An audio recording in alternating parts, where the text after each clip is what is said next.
Yo guys, what is going on? I'm coming at you today with a little bit of a different video. I'm going to be doing a pseudo meta analysis. Basically, I wanted to talk about the recent Pro Play Tour regional qualifier that went on this past weekend. It was a 128-man webcam tournament, and I believe it actually sold out pretty quickly. And anyway, so we got a lot of really cool results from this huge event. So I kind of want to take the opportunity to talk about what the meta is looking like. So shout out to the man who posted this pie chart on the Digimon TCG Facebook page.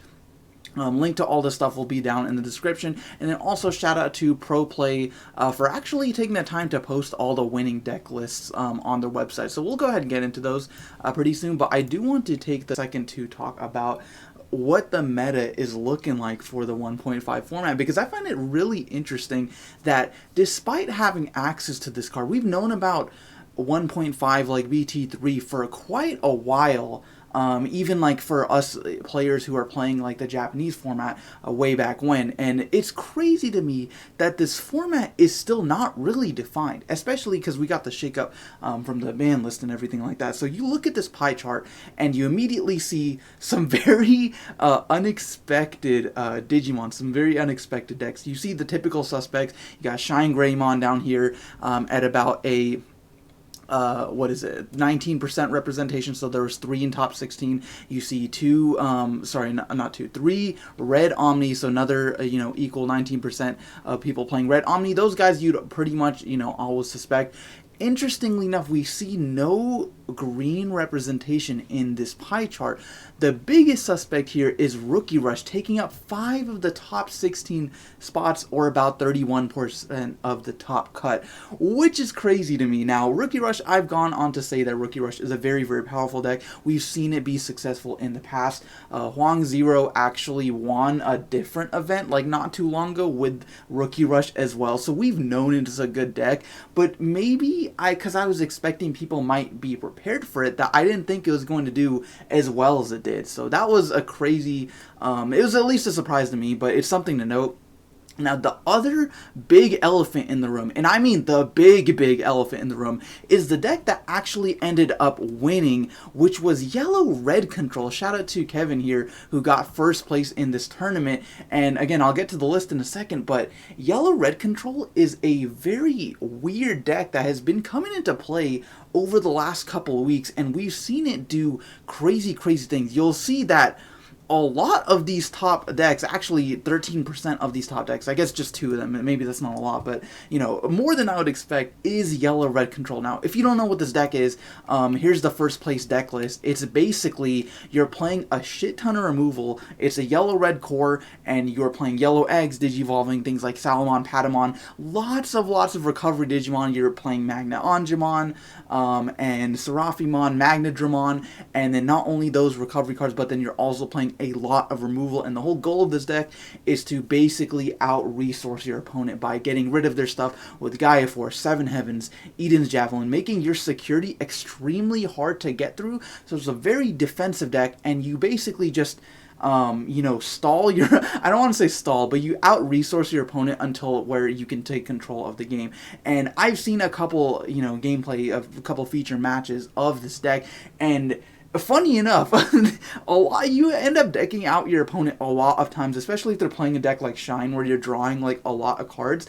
But this deck is a very interesting spin, and I think it's a really cool facet of the game that this far into the 1.5 format, at least I'm talking about like the overall game, maybe it hasn't been that too long in terms of like the English release, but I think it's so cool that there's still this much room for innovation and just testing out different things in this game, because you see a deck like this on paper, you're like, bro, I mean, you're just playing like mixed color decks that are like typically not considered to be good because they're less consistent, and it's just like you're playing a bunch of security Digimons, like no one cares about those guys. We've literally not seen Ankylomon or like Security Greymon or anything like see play very often, but here you are, first place deck list is playing this, and then you also got the 5th place deck list, which was Steven Rodriguez, who some of you may know as True Champions. Steven, who also topped the same event playing the same deck. A little bit of a different list. He's also playing Glorious Burst, which I think is just a really cool card. And then Craniumon was a really wacky counter to like a mirror match in this deck, which Steven has like a 5-head. I didn't even know. Like, if I was playing this deck, I wouldn't even know there was a mirror match, because I didn't know this deck existed until, like, 3 hours ago. Like, this deck is actually kind of stupid. But anyway, so we got that being, like, the craziest thing that ended up topping. Then we got a couple Imperial Dramons. We also got a couple of Megazoo, which I thought was also cool. So a little bit less of Shine than I expected. Shine did end up still getting second place, and that list was also like kind of weird, but when you look at it in comparison with what everyone else was playing this event, it makes sense, right? You look at this list, you're like, okay, no Slash Angemon, he's playing Geogreymon Agumon, which I feel like is really good. Like, don't get me wrong, obviously it's good, like this guy got second place with it. It's just like not what I'm used to. And then he's also playing Shakuamon, he's playing Lightning Paw, and he's playing Mastamon.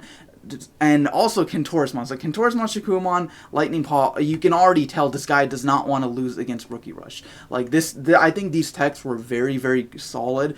And then the Mastamon I thought was like kind of out of left field, but then, you know, it also helps you trigger your Kari effect to like gain 1 memory, because sometimes if you're playing Shine and like your opponent will leave you with 4 on purpose to not like trigger Kari, so you can just do it yourself and then start gaining memory, and it's really good. So yeah, this Shine list wasn't like too like out of left field. Like it makes sense when you look at it in comparison to like everything else. And then you got like other decks. Of course, you got Red Omni, who a lot of people would be considered to be like a very standard deck. Like, it's figured out, we know it's good, it's been winning, it's been topping events. And then we just got a pretty basic list. Now, the main thing that's different from this list versus like past lists is the inclusion of BT1 War Greymon here, which I don't think saw nearly as much play before the advent of yellow-red control. And it makes sense when you take that into account, where BT1 War Greymon has the effect where, first of all, he gets security attack +1 to turn his Digivolve, and then he has that effect where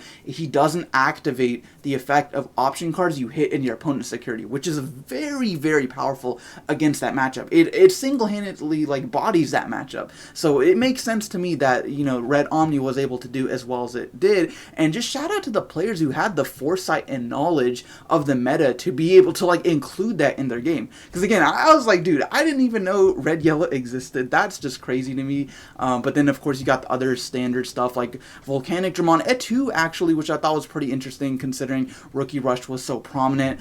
You got Blitz Greymon, Ho-Omon, and then Omnimon, and of course Omnimon Alter S. Only 2 Gaia Force, which I thought was kind of interesting, but hey, it is what it is. It ended up working out for him. And then, of course, we got Rookie Rush.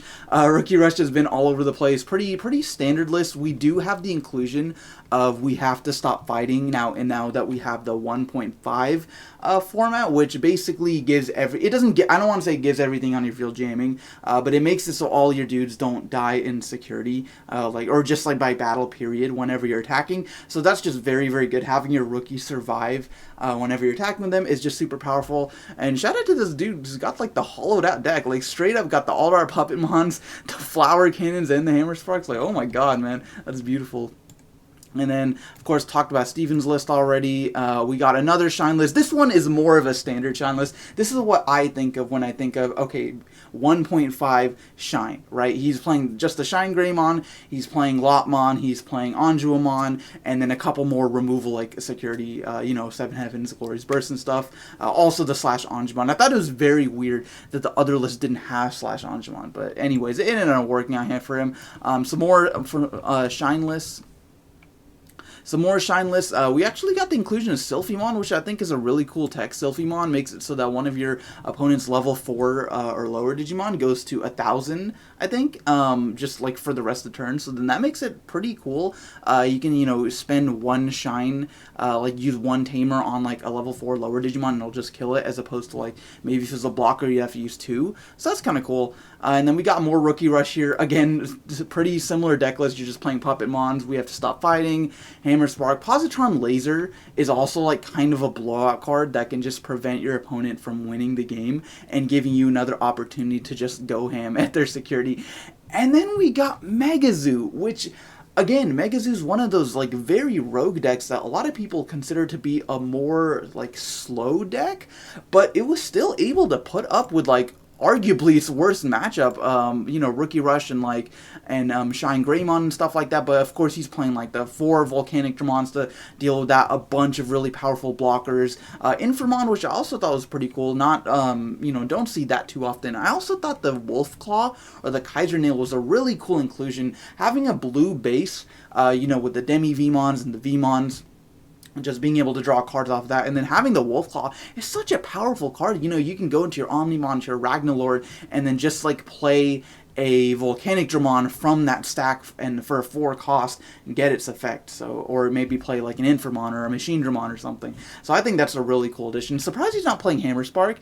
But I guess you don't really need it. You don't care. What's one memory if you're giving your opponent like 10 every turn? So I thought Megazoo was really cool. I did not expect that. More Rookie Rush. Now this 10th place list did include Shakuamon, which I thought was very interesting. Maybe it's for like a mirror match against Rookie Rush, like a hard counter to like your own deck. I don't know how the Rookie Rush mirror matchup is. If you guys know about that, let me know, because I have not played that matchup, nor do I want to. Then we got 11th place here with another red Omni list. This guy was actually playing 3 copies of BT1 War Greymon and only 1 Blitz. The 4 Phoenix Mon's pretty standard, but only 1 Blitz and 3 War Greymon is kind of crazy. Like, he was prepared for the red-yellow matchup, or just like maybe you didn't want to lose to like Flower Cannons. Hammer Spark, again, is also like, if you're expecting a lot of Rookie Rush, then, of course they're going to be playing Hammer Spark, so this, gets around that, which is pretty sweet. So that, I think, was a very, very good meta call. And then, oh wow, there's another Megazoo. So this one's a little bit different. He's playing Gabumon in addition to the Vmon, playing some Duramons, and this is like, I think, more of a Ragnalord build versus the other one. He's also playing Kokaida's Breath, which most people think is like a terrible card, and I would kind of agree. I don't think it's that good of a card, but hey, it worked out for him. And then got some more, well, no, this isn't Rookie Rush, this is Imperial Dramon. Well, Imperial Dramon's Rookie Rush with, like, extra steps, but, so he's playing Imperial Dramon, with the double Omnimon, okay, solid, and then he's also playing Ray of Victory, and Metal Garurumon. What is this list? Dude, I mean, hey, it worked, that's crazy. Kokaida's Breath, okay, this is a very peculiar list, but I don't know, like, why is Metal Garurumon good? Like, okay, you play back like a Gorillamon, or oh yeah, I guess you could play back another like jamming guy. That seems pretty good. I don't know. Maybe if you guys know like why this is good, maybe you just want like an extra level 6 to go into Omni with. And then we got some more Rookie Rush here. And then we got, what is this? This is also Imperial Dramon, but he's playing Shakuamon, which is a very cool. A lot of decks are playing Shakuamon. If you guys don't know, Shakuamon gives, I believe it's Security Tech -2 to anything without sources. So basically, if your opponent's just playing a bunch of rookies, like they won't be able to attack with any of them. So you kind of just leave that guy in field. He's also treated as a blue Digimon, so you could go Imperial Dramon over him if you really have to. And then also the Bancho Stingmon, which I think is a really good addition. He's playing 4 Omnimon. Oh, wow. I didn't notice that. 4 Omnimon's kind of crazy. Bancho Stingmon is a game winner, so I can definitely understand why he's playing like that. Like, that guy literally wins you games by himself. And then 16th place, we got another red Omni list. Not playing War Greymon, but this is like the more standard red Omni list with like, some Duramons and like Volcanic Dramon and stuff like that. But yeah, guys, that is the full list. Again, I'll have everything in the description if you guys want to check it out. Let me know what you guys think of the meta. Are you guys enjoying this format? What are you looking forward to playing the most? And do these results surprise you? They surprised me. But anyways, guys, that's going to be the video. Thank you for watching, and I will see you guys next time.